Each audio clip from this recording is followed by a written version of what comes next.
is done in the presentation, and the one thing is about hope, because we all ask this question and we actually carry on very quickly with hope. But just think to yourself, what are you hoping for? What are you hoping for your community? What are you hoping for South Africa? Okay, because it's a serious question, all right, and I'm going to lead you into a direction with this, because what you're hoping for is actually the direction what you're going to move. So if you don't have hope and your hope is in something different of what is the right hope, you're going to move in the wrong direction. Okay, so tell the person next to you, what are you hoping for?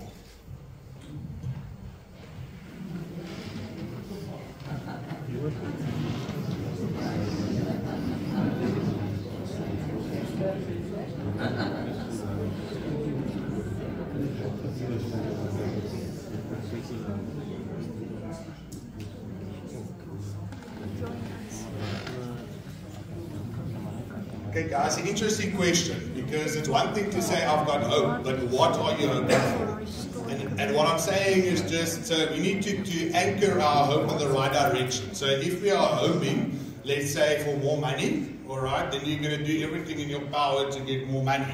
If it's going to go for peace, or is it for kingdom building? So we need to kind of get our mindset right for in what direction are we hoping for. So if we've got the hope, we're going to move in the right direction. Then you also need to look at the source of hope.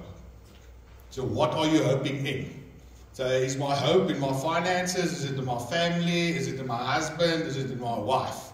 Alright, and yeah, it's actually very easy to say we're hoping in God for a miracle for South Africa. So our hope is in nothing else.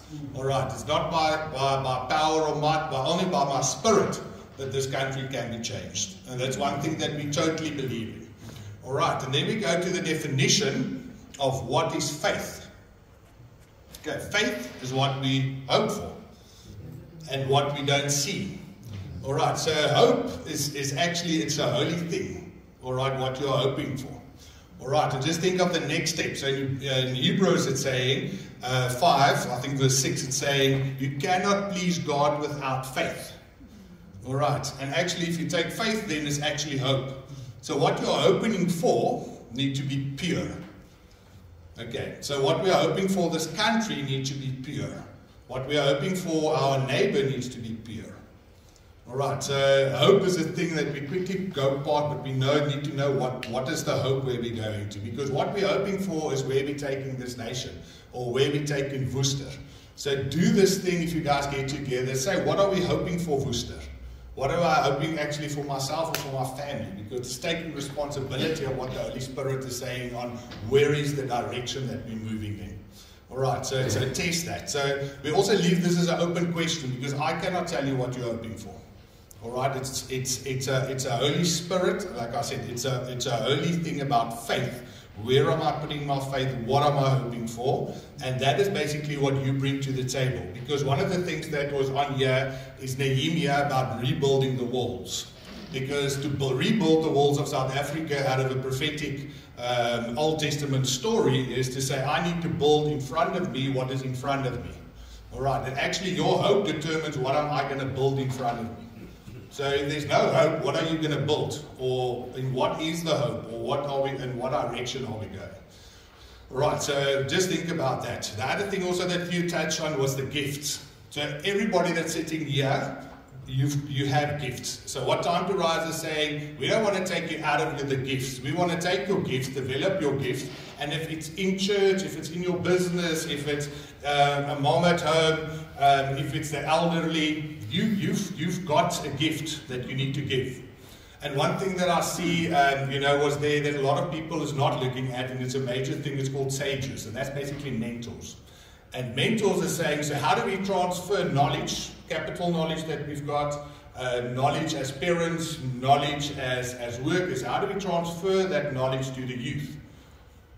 So there's a huge thing to build, and if we start thinking about that hope, our hope and our future is actually in the youth, and what we impart into the hope and into our children is going to determine the future. Alright, so there's a whole strategy. That's why I'm saying, so we need to think about it, because a lot of times we kind of back off because the enemy's got a strategy. Alright, and that's currently ruling our country. All right, and what is our Christian strategy, or what is your personal strategy to stand up against this? So you need to really seriously go and talk to the Lord and find out what it is. So the structure that's on the table was very prophetical. So maybe just to go back. So if you look at the step, it's a lot about Ezekiel 37, where the Lord was asking Ezekiel, do you see the dry bones? All right, and this is currently what we see in South Africa. So for the dry bones to rattle, he had to prophesy about it. So that was the step that we did at the 300 men. And then it's the networking that started happening. And then the bones need to come together. Bone to my bone, flesh to my flesh. All right, so that is kind of where we now. That's the networking. So rubbing shoulders, shaking your hand tonight, that is bringing the bones together. And then from there, this mighty army was raised and it was standing, but there was no life. All right, and then the Lord commanded Ezekiel to breathe into life into this mighty army, and this is kind of how we can go. So the 5 steps is set into Ezekiel 37. So a lot of prophetic things happen as well, so that you guys just have a little bit of a reference of what is the different stages.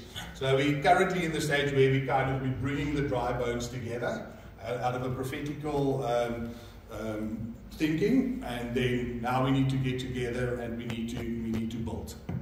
Okay, so let's get practical. So Tia's mentioned a couple of things. So the gifting. So if you register on the website, you register. Obviously, your name is now on the website. They'll still send you a mail, and then you need to go and choose what is your different giftings. So I've chose 3 things: family, governance, and business.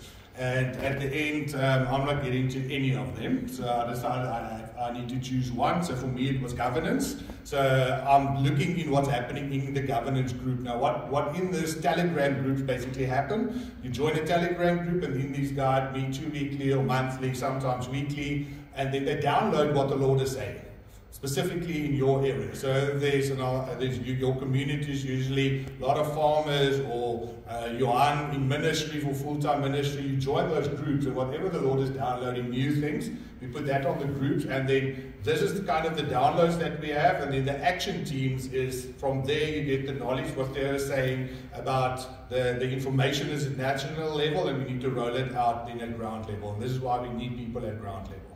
So just to unite everybody now to have a general action, the first action that we want to implement is basically prayer walk. And the idea behind it is, number 1, to get into action. All right, so if we believe God is going to change the nation, we need to take action. So on a Saturday morning, it's not shopping, and it's not rugby all the time, or soccer, or whatever you're doing on a Saturday morning, but we join the church, the churches, Christian people together, and we do a prayer walk. So the prophetic thing about prayer walking is to claim back the land. All right, and we need to understand claiming back the land. And we go to the different gates in town and we claim back the land. All right, we change the atmosphere with our prayer. So basically they've done it in Port Elizabeth about 2 or 3 weeks ago. And in their areas where there was the gangsterism and murders, about 12 to 18 every single weekend. No murders happened the weekend when they did the prayer walk. So that is how strong it is. All right, so a lot of times now we sit on our couches and we say this world is never going to change and there's bloodshed everywhere. And what can I do? All right, so we need to create those kind of, I want to say, spiritual warfare, or getting together as Christians, because that is what we can do in the spirit. That is the fight that we can fight. We can pray about it if we join together. So there's a couple of these things that we're doing, and the idea is obviously to, number 1, unite churches, because a lot of churches is focused inwards, that they just focus on what they are doing, but that you can basically join churches, join communities together, also over the barriers with different race groups, and that we can start trusting each other and start walking together. Because if we walk together on a national mission, all right, it just brings us much closer and closer and closer. So that is the action that we want to take for a first step. And it's not costing money, it's going to cost you time to meet up and to be organized. So Orton and the team here will set up that, and then we're going to do this on a national level. So exactly on the same time, in South Africa, we're actioning this prayer walk. So let's say the first Saturday of the month, everywhere in South Africa, there will be a prayer walk. So just think, if we can action 15, 20,000 people in South Africa claiming back the ground and praying. All right, and this is what the word is saying. As soon as we start uniting, the blessing will come. And that's kind of, we need to take these actions to do that. Okay. Amazing, eh? Yeah. All right, so a couple of other things. So if you want to be part of the team in Worcester, then your details is over there. Orton and then will action the group over here. If you want to go a little bit higher up to provincial or maybe in the, we call it the watchman groups. So Theo is very humble here, but he's running the economic and business group as a watchman, and they're creating new banking systems for South Africa. Okay, you're not going to give detail now because it's going to take long, but there is, and guys, this is amazing what's happening now in South Africa, and I just want to testify about a couple of things. But there's a new economic system. They're working on a new security system. There's new plans for Eskom for energy. There's a new media plan. So everywhere, in every sphere of life, there's new plans, and it's not we need to start with it, it's already done. And that's the amazing thing that's currently happening in India. And I think what the Holy Spirit is doing, or I believe what the Holy Spirit is doing, is to join whatever is like in little pockets of fire. With time to rise, we're joining these pockets, and it actually becomes a bonfire. All right, and if we can join in every town, and every guy's not doing his own thing, and we can join forces, we can actually make a bigger bonfire.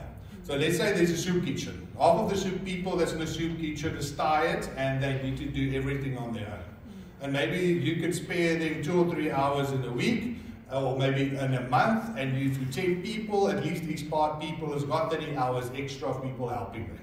But it's not asking you to go and start a new soup kitchen.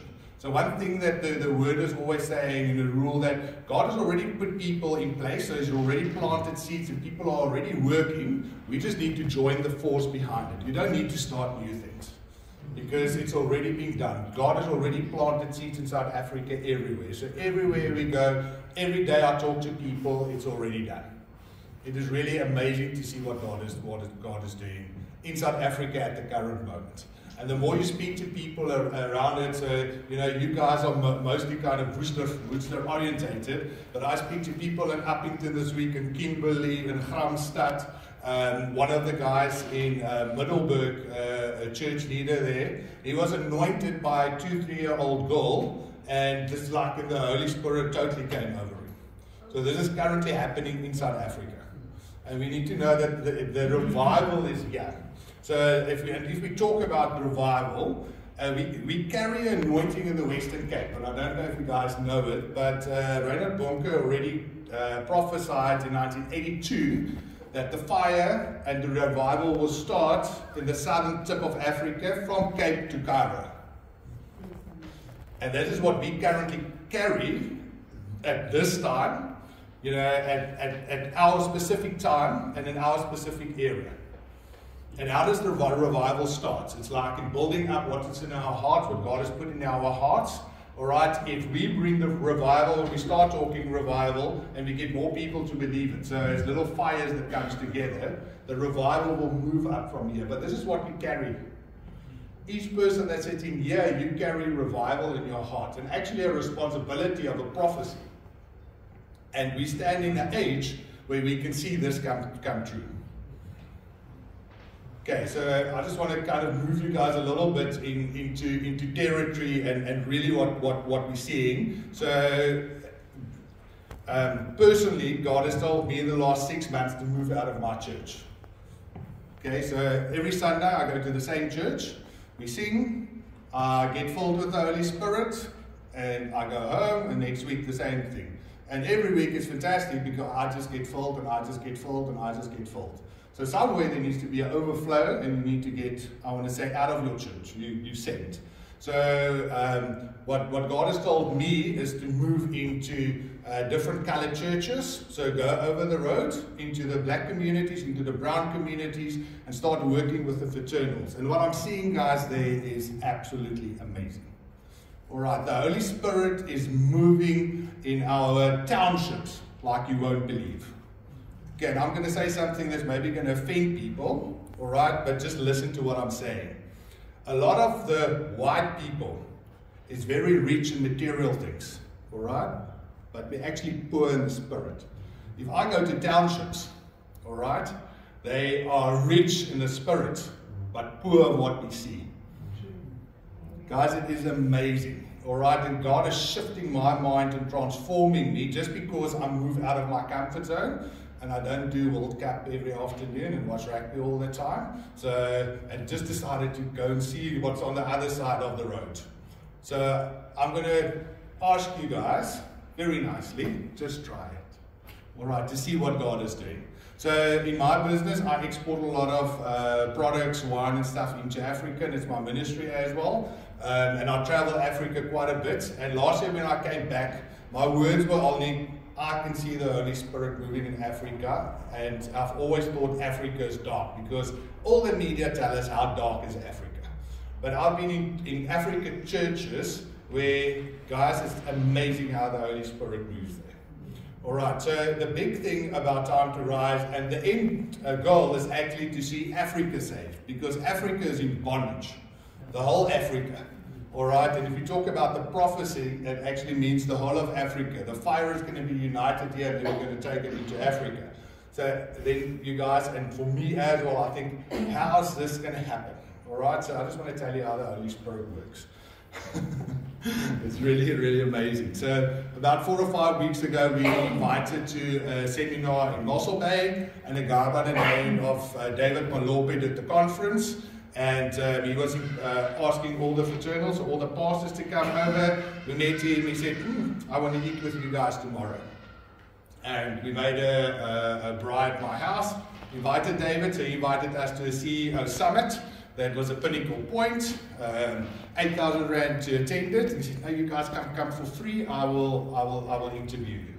So at the summit, they interviewed us. It was broadcasted into 60 countries, and people from all over Africa is there. So I meet up with one guy that is a Dr. Ricky Moya, and he is the head of the Council of Churches in Africa. All right, their membership is 1 billion people in Africa. 1 billion people.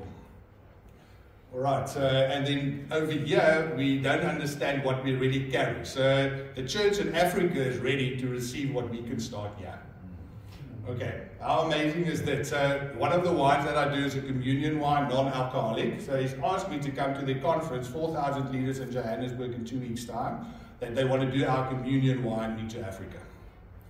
Now, 4 weeks ago, if you told me how are we going to get, I want to say, Time to Rise and this revival thing into Africa, I would have said, you know, it's mind-boggling. And suddenly in 4 weeks, the Holy Spirit is just opening these doors that you just say, Lord, I'm available, and He will do it. And that is what I want to urge you guys to do, to say. Put up your hand and say, I'm available, and see what the Holy Spirit is going to do. It is unbelievable. That's all that I can tell you guys. And I give Him all the glory. Because we see every day how is He moved, how is the Lord moving, how's the Holy Spirit moving. That's just amazing.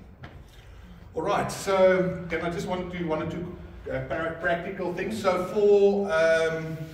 for Bloemfontein, I don't know if any guys are going up to Bloemfontein the 6th to the 8th, but we've got a bus driving from Cape Town to Bloemfontein, a Time to Rise bus. We've booked a hostel there if the guys want to stay over, and there's shuttles to go up and down. Specifically for Worcester, you're going to just, they say they're not going to make a special stop here. So if you guys want to go from here, you get onto the bus to Bloemfontein, and then we'll arrange for shuttles to pick you up, and we've got a place to stay. So if anybody wants to go. So I think there's a major thing going to happen in the spirit when we're going to join forces together there. It is, yeah, just the invitation for you guys on that. All right, yeah?